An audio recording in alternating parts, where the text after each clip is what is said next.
Well, hello everyone, welcome back to Suzerain Kingdom of Rizia, where last episode we found it an interesting partnership with Dirdia.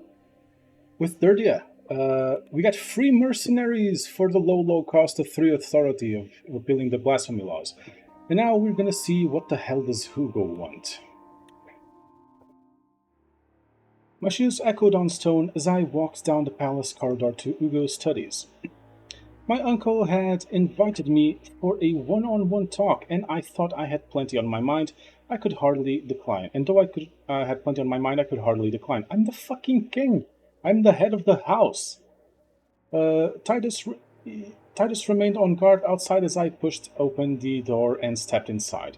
I cast my eye over the filigreed mahogany desk, the antique cabinets, and the tasteful paintings and sculptures lining the walls. The fire flickered in the fireplace. Two leather armchairs had been set out in front of it, one empty, the other occupied by Hugo. My uncle rose and bowed upon my approach. Your Majesty, thank you for joining me this evening.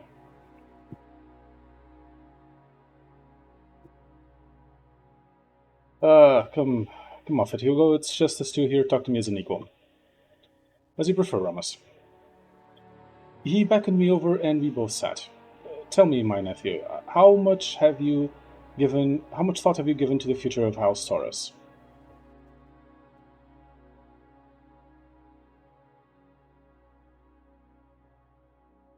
Sure. This family means everything to me. You should know that by now. I should, and yet, our family's roots can be traced all the way back to the Resonant Empire. We have survived war, conquest, and numerous challenges to the throne to be where we are today. He picked a poker and jostled the logs in the fireplace. A shower of sparks flew upwards. You'll be happy to know that House Taurus is quite pleased with your reign so far.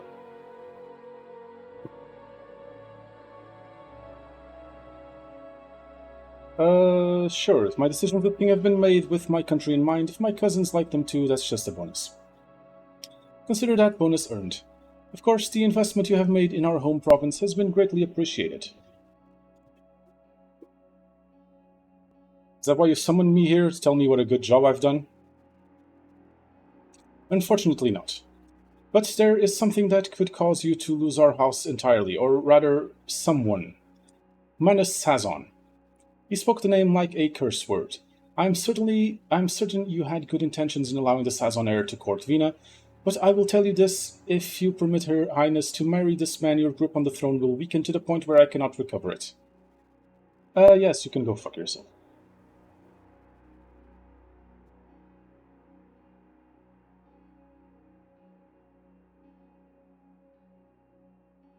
Uh, sure, for your information, I like Mr. Sazon as a politician and as a potential son-in-law. Like him all you want, but you cannot ignore the danger he poses. You needn't allow your reign to be undone by a pair of starry-eyed youths. I mean, maybe the pair of starry-eyed youths is the legacy that I want to live. It's not really my reign being undone.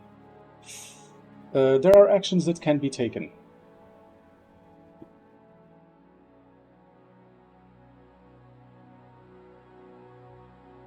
Let the chips fall where they may. I'm not going to interfere in my daughter's love life. Hugo replied without a trace of anger in his voice. By all means, then allow the Sazon Union to proceed. I'll do my best to spin it as a positive for our house, but I cannot promise I will succeed.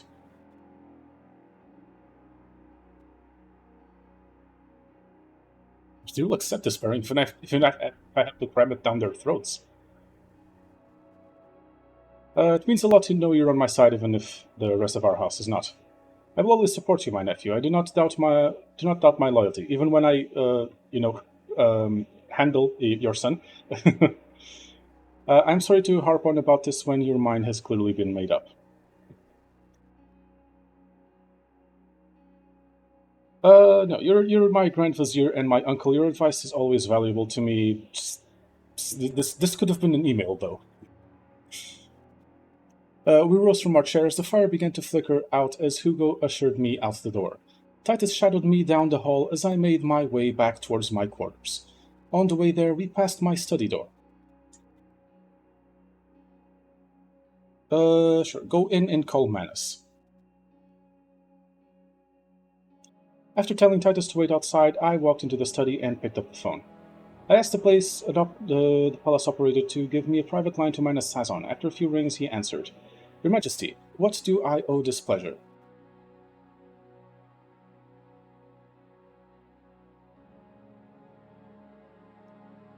Just had an uncomfortable talk with my uncle. My house is pressuring me to dispose of you. The line was quiet for a moment. Should I be surprised? I was practically born with a target drawn on me.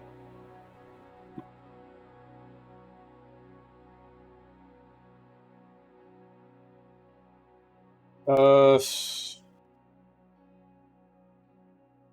Yes, but now whatever affects you affects Vina. Please be careful. I understand. I win. I will. Pursuing a path of reform was always going to lose you your support from House Taurus, but the Sazons are prepared to protect you from the fallout. Still, if you want to be sure of our loyalty, there is one thing you have yet to do. Bring Angelica Sazon home, end my mother's exile.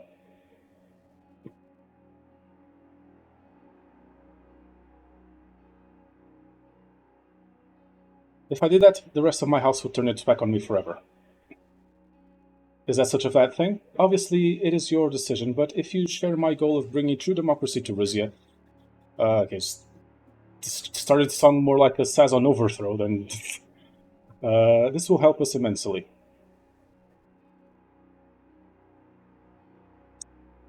Your dedication to your mother is touching. I'd do the same if it were mine. This is larger than just me. Bringing her back would bring hope to all of Brennus. And I guarantee it will get you the support you need from my house.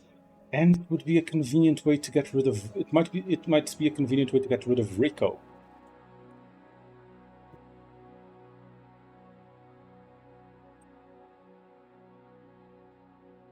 Just wait until you and Vina get married. They won't be able to get enough of me.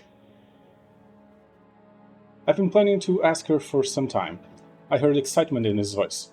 I should be going now. Thank you for your call. Aren't you going to ask me for my blessing? We said our goodbyes and hung up. I put down the receiver and looked at the phone. I'm not going to call Rico. I don't want him to know my plans. Come in for a second, Titus. I want to speak to you privately. Certainly, Your Majesty. Titus cautiously entered the study and shut the door behind him. What is it? How are you? I am well, Your Majesty. The fate of Zilla has been weighing on my mind, as I am sure it has yours.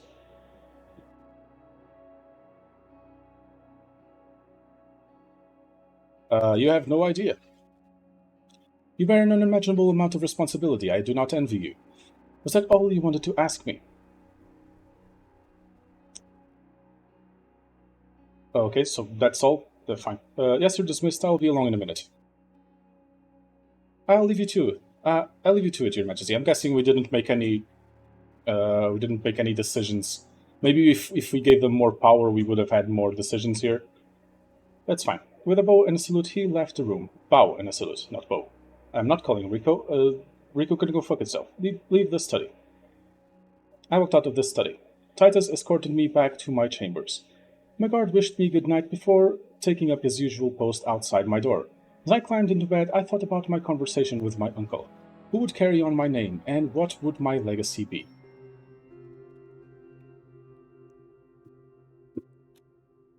Okay, 750th anniversary of Isa University. Okay, pardon the Duchess. Sure. This is gonna piss off. It's gonna piss off my family so much. But in for a penny, in for a pound. Issue a royal pardon for Angelica Sazon. And maybe give me a powerful ally. Even more powerful ally.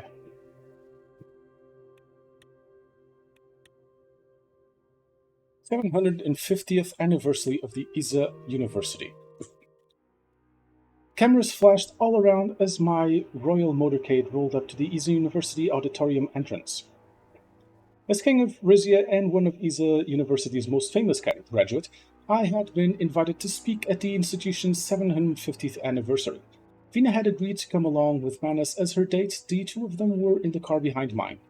The driver came around to open my door. I took a look out the window. Large crowds swarmed in front of the university auditorium entrance. Titus's voice came from the passenger's seat. My scouts have given the all clear. It is fine to exit the car. Uh, Seems like we're getting a warmer welcome than last time. I'm pleased local law enforcement is doing its job. A diverse mass of people greeted me with applause as I exited the vehicle. Some were holding a larger banner than that read, "Welcome home, Angelica." Plainclothes police officers guarded the building doors. They saluted me as I went inside. The seats were already full of students, staff members, distinguished alumni, and nobles from House Sazon. Many were outfits adorned with the Easy University mascot and what anthropomorphic. That's the when your brain farts and you forget how to read. Anthropomorphic cactus named Spiky. They rose and cheered enthusiastically as I proceeded down the hall. As I was halfway to the stage when the hall erupted into cheers. I turned my head to see Vina and Manus waving to the crowd. Behind him was a dark-haired woman, Angelica. "Stop and talk to her." I stopped and waited for her to reach me. She approached me with a smile. I suddenly remembered watching her give a speech in this very auditorium nearly 30 years ago. The person in front of me was much older but had the exact same fire in her eyes. "King Romus, we meet at last." We meet again. I saw you speak when I was studying here." "Oh, that's terribly embarrassing. I'm sure I was parroting whatever revolutionary nonsense my husband was filling my head with at the time."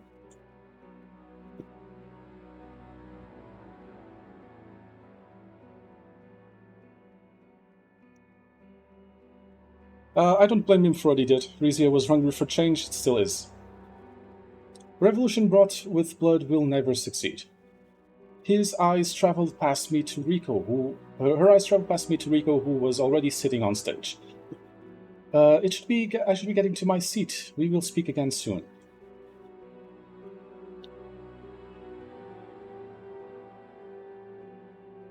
We can change Rizia together. It's not too late." She nodded, stepped away, and continued down the aisle.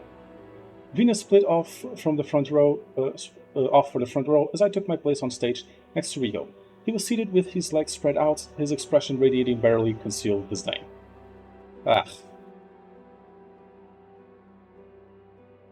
Sit straight, clean your room, you fucking...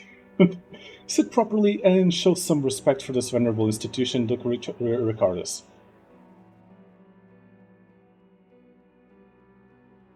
"They don't respect me around here. I don't see why I should respect them.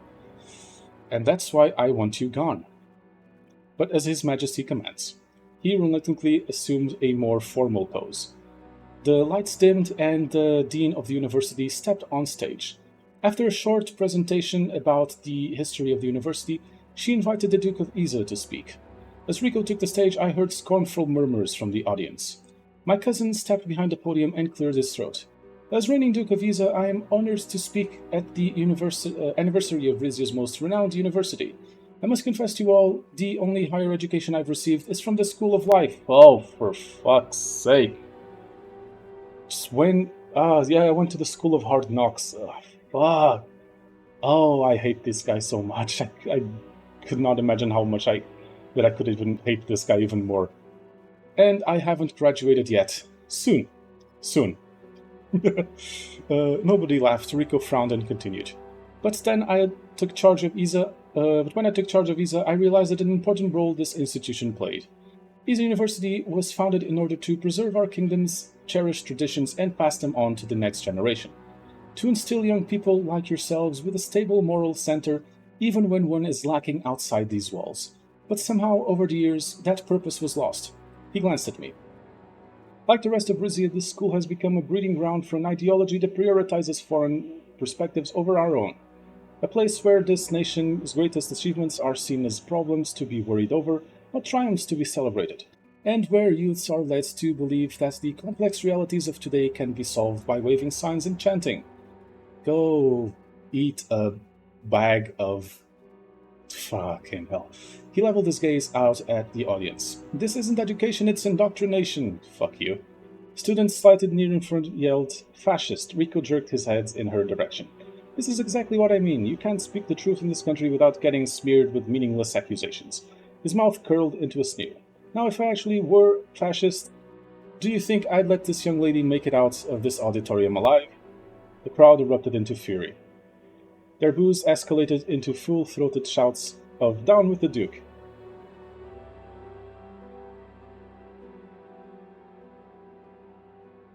Rico, get off the stage. It's time for the king to speak. Rico opened his mouth to retort, then closed it. He nodded his assent. The audience began cheering as he retreated from the podium. He spoke to me under his breath. You see what I'm up against? You started it, you cunt. I doubt you'll fare much better. You brought this on yourself, cousin. You embarrassed us both. The students in the crowd burst into applause as I took Rico's place behind the podium. Still, I could feel the lingering tension in the hall. I glanced at Titus. He was scanning the crowd, alert for the slightest sign of danger. I took out the notes I'd prepared. Dear brothers and sisters,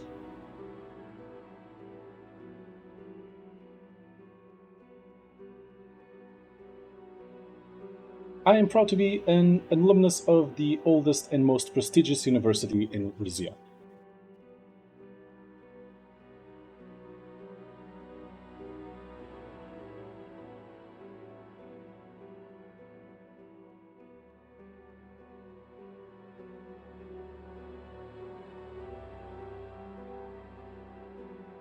I mean, I could turn this around into a criticism, so I'm kind of tempted.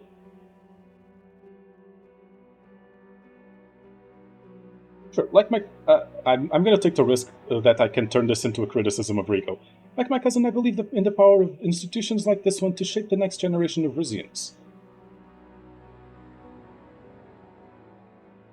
Which is why I am truly dismayed that the Duke of Isa has allowed a culture of hate and intolerance to pervade this place.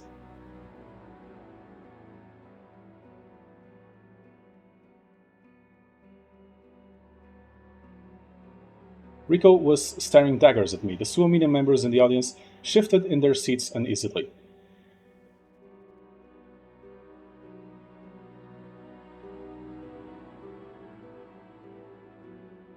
He speaks of unity yet seeks to draw arbitrary lines between us and them.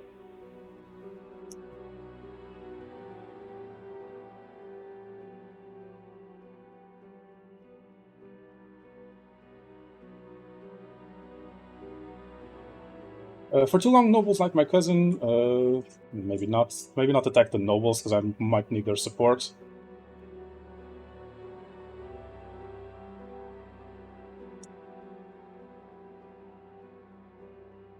No, sure. Let's dig in.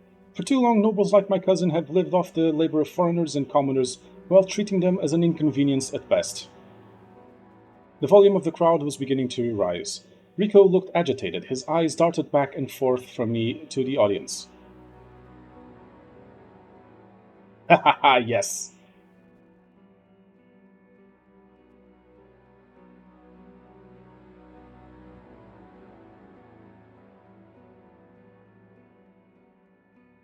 I'd therefore like to announce that I am removing Ricardo Torres from power effective immediately. The audience roared. Rico shot out of his seat. What? But, Your Majesty, sit down, shut up. Titus grabbed his shoulder and forced him back into his chair. Oh, amazing. I love this. My father will not stand for this. My father will hear of this. The audience chatter had escalated into a cacophony. I motioned for silence. I regret that you all had to witness that.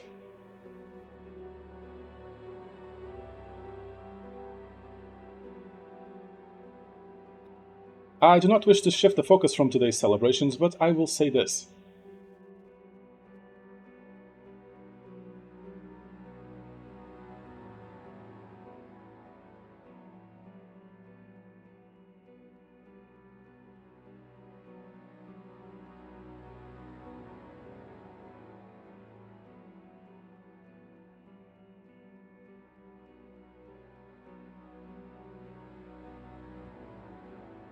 Do I want to go?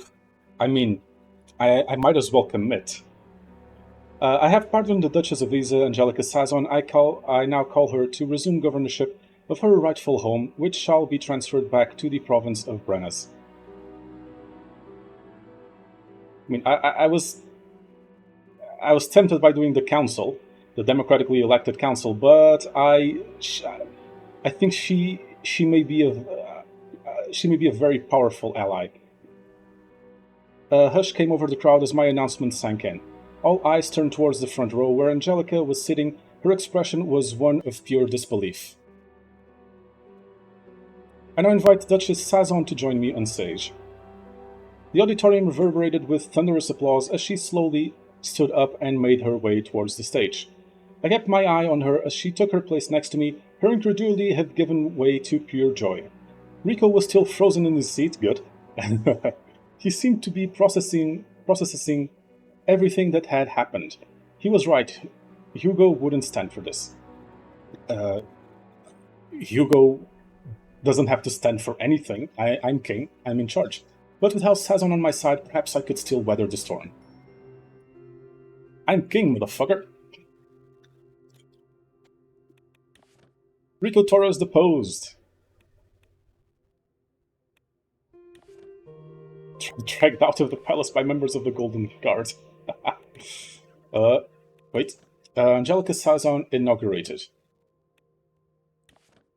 Reports emerge of torture prison. Ah, fucking hell.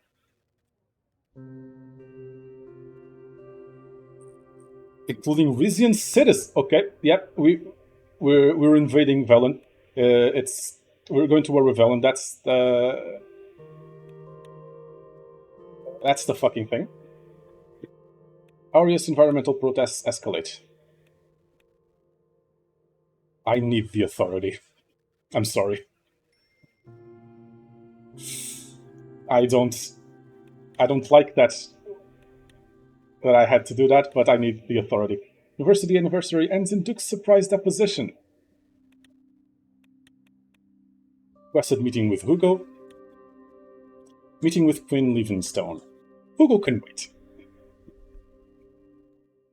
The triumph of airplane, the thump of airplane wheels on asphalt jolted me from my sleep.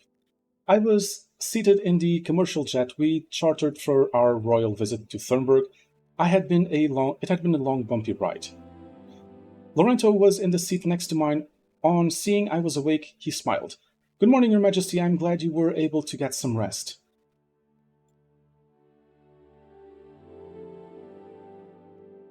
I always sleep well on airplanes. No phone calls or letters, no responsibilities except to get from point A to point B. Refreshing, I agree. He pulled a tin of wax out of his pocket and dabbed some onto the ends of his moustache. With all the foreign turmoil happening lately, this is comforting to know that Queen Beatrice is still on our side. She'd better be. I've been bending over backwards for Rumburg since my coronation. I'm sure Her Excellency appreciates that. The plane's door slid open, and Aid informed us that everything had been cleared out for our arrival. Thornburg Airport, one of the biggest transportation hubs in Merkaba, had been completely emptied of passengers for our visit. As we descended the airplane stairs onto the tarmac, a horn quartet played a jubilant fanfare. Photographers in a cordon-off press area eagerly began snapping pictures. A red carpet stretched from the plane to a waiting motorcade. Next to a pair of limousines, Beatrice Livingstone and the Rumburg royal family waited to greet us. The Queen had a compassionate look in her eyes as I approached. We exchanged chick kisses. "My dear brother-in-law, what a pleasure it is to finally host you in Thornburg." Uh, your niece sends her warmest wishes. How lovely. Pity she could not be here. She abruptly turned and regarded Lorenzo, who was standing behind me. "Mr. Escobar, His Majesty is lucky to have retained the services of a fine statesman like yourself. The good fortune is all mine." With a flourish, he knelt and kissed Beatrice's hand. She blushed slightly. "Let's not delay. We have a full program of events planned at the Emerald Palace. Oh, you remember King Consort Boris and Prince Bradley? Lorenzo and I exchanged cursory greetings with the two men. A chauffeur opened their limousine door, and they stepped in. Queen Beatrice, Lorenzo, and I were escorted over to a second car. I hope you two don't mind the company. We have so much to catch up on. I thought we should start right away. Good thinking. Never know who's listening at the palace. I assure you our security is second to none, but of course, one can never be too careful. We got into the car and sat facing each other on leather banquettes. The engine thrummed to life and we began moving. Once we were in motion, Beatrice smiled at the two of us. Well, look at us, still allies after all these years. The recent turmoil in Rizia gave me pause, but I trust you know what you're doing. I need to get rid of Rico.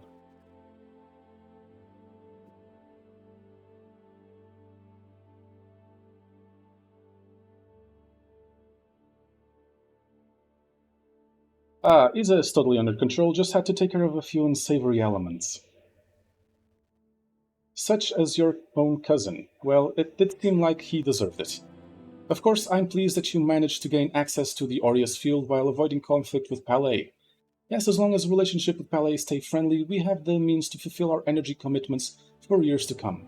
Excellent. We wouldn't want to have to go begging to Sordland now, would we? I understand you have been having some trouble with the Republic lately. Sordland has trouble with us, Mr. Esquivel, not the other way around. It's true we closed our embassy in Latchhaven, but that was a long overdue response to the Republic's many attempts to isolate us. And then their President Rain had the nerve to condemn us. Lorenzo looked distressed. He nodded at Beatrice to continue. Frankly, Your Majesty, the fact that Rizia maintained its connections to Sordland amounts to betrayal in my eyes.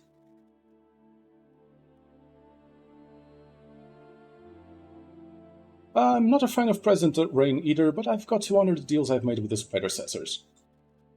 I respect that you are a man of your word, but I fear that the Swordfish president is not.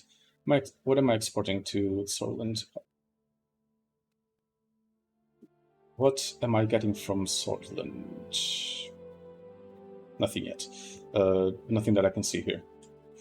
I respect the Swordfish president is not. It may not appear so at the moment, but Rain is most certainly up to something. He will stab both of our kingdoms in the back with no hesitation, mark my words. We rode on. I looked out the window at a completely empty freeway.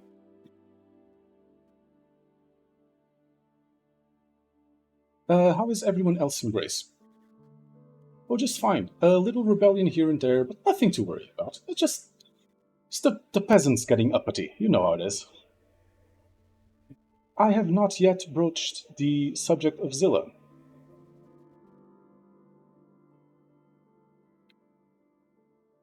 We should be getting the region back soon, assuming we stick to the terms of my agreement with Victor Smolak. In case that deal doesn't work out, I have another opportunity for you. She leaned forward and spoke confidentially. I suggest that you take advantage of Rumberg's contacts within the Bloodish Freedom Front. I'm all ears.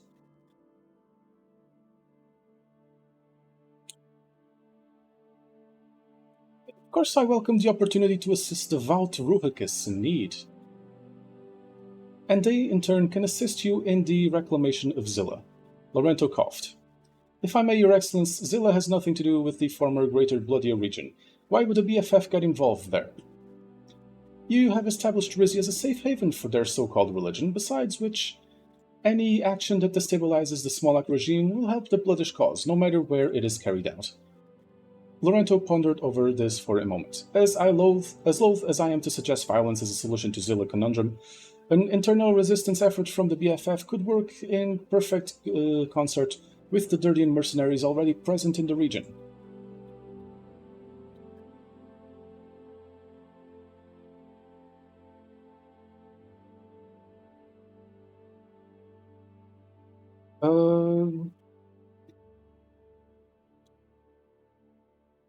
I mean, obviously she is, but yeah. Why do I get the feeling you'll try to use both Rizia and the BFF towards your own ends, Your Excellency? Don't be so cynical. I see an opportunity for our interests to align, that's all. No, I don't want to go that route. Not unless it's I'm trying the peaceful way. Otherwise, I'd be, well, no, I don't want to fund Suomina, so. No, I don't want the BFF to get involved. I'd like to figure out another way to retake Zilla. Suit yourself, Your Majesty. It was just a suggestion. At any rate, Your Excellency, thank you for this offer and for entrusting us with such a sensitive information. Why, certainly, what are allies for? Now, is anything else on your mind?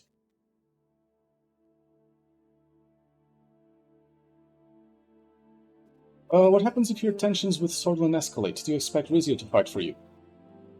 She raised an eyebrow. First off, there will be no escalation, not if President Rain knows what's good for him. Second, Rumbird has enough reservists to fight for a century if we need to. Calling in our distant neighbors would be a waste of ship fuel. Out of the corner of my eye, I saw Lorento nod in agreement. But of course, I would expect you to support the cause in whatever way you could.